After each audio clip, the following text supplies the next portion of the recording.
and Mulwaney. Today we've got the LDV T60 Pro model here. And whether you want a bakkie for work, play or just everyday use, we're going to take a deep dive into all this bakkie has to offer and whether it actually suits your needs and wants. So let's get started. So starting in the front, we've got our halogen lights, LED daytime running lights, your fog lights, your front black guard plate, and then your chrome front grille. So I know when it comes to your front grille, you either hate a chrome or you love a chrome. So let me know in the comments what your thoughts are on a chrome front grille.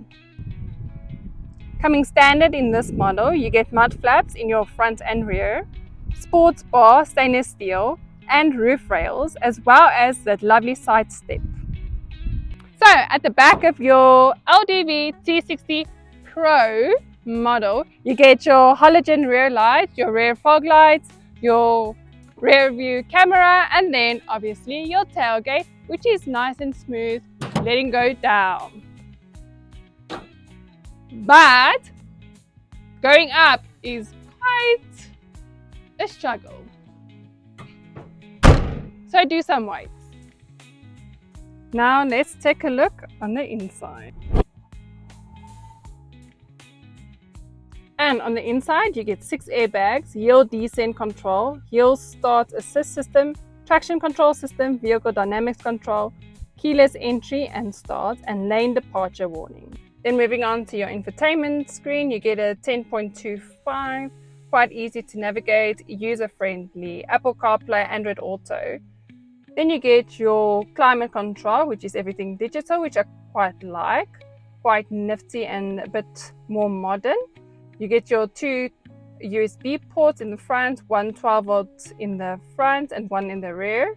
Then you get your, this is automatic, so you get your hill descent control, hill start assist system, traction control system, vehicle dynamics control, and then your lane departure warning. The only problem I have with this, with the gear lever, is that when you are in driving mode, I can't see these buttons. So you literally need to like lean over and look around to see what mode you have on or what mode you are in.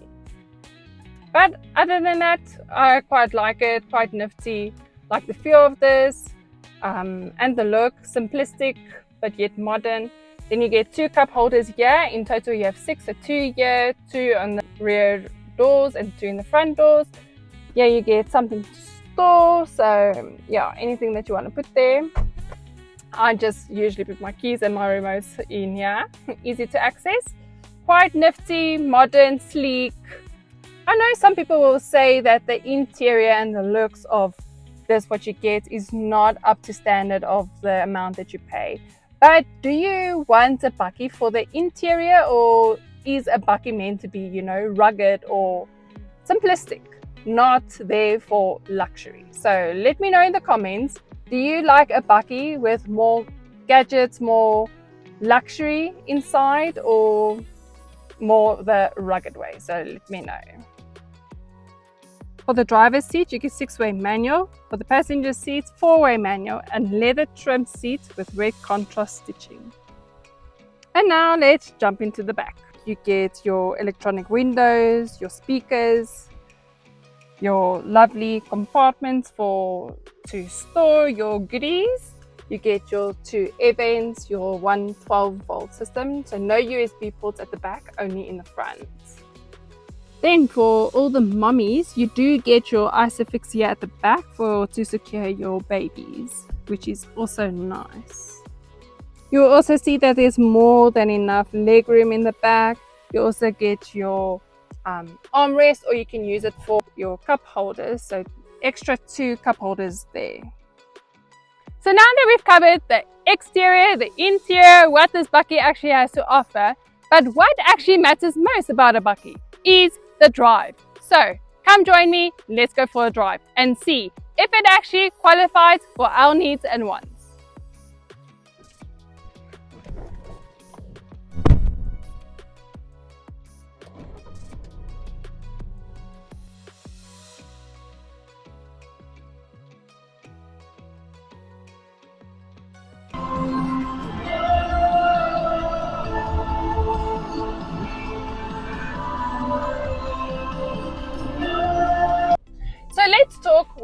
bakkie actually holds. So under the bonnet, you've got a 2-litre turbo diesel engine that pushes out 120 kilowatts and 375 newton meters of torque.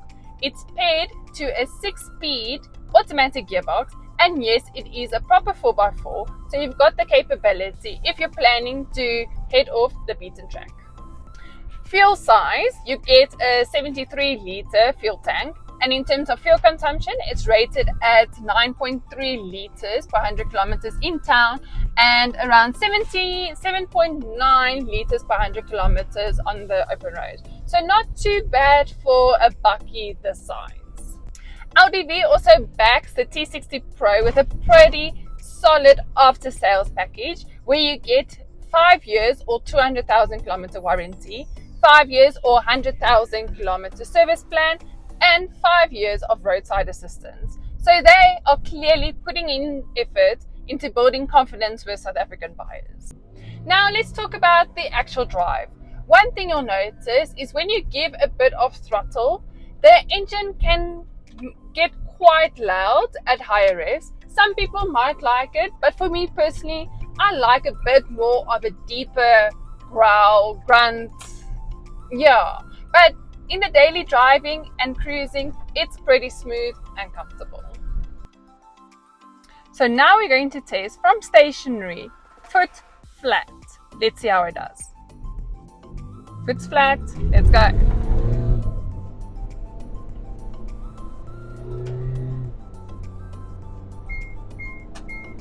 Lane departure. Now let's talk something we've all been waiting for. Yes, the pricing.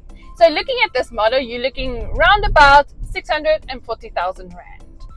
You get decent tech and quite solid power, but I must be honest, compared to its competitors such as the Hilux, the Ford Ranger, the Amarok, the Nissan Navara, it does feel that the pricing is a bit too high. But saying that, let me know your thoughts. I would love to hear. So let me know in the comments. There you have it. That is the LDV T60 Pro. Rugged, capable, and surprisingly refined in many areas. It definitely holds its own in terms of features and practicality. The only two downfalls or critics I would say would be the pricing and the engine noise at higher RPMs. But other than that, having spent time in this butte, I would say it is a good bakkie. But let me know in the comments, what do you think? Are you getting your value for money buying this bakkie? Let's get the conversation going.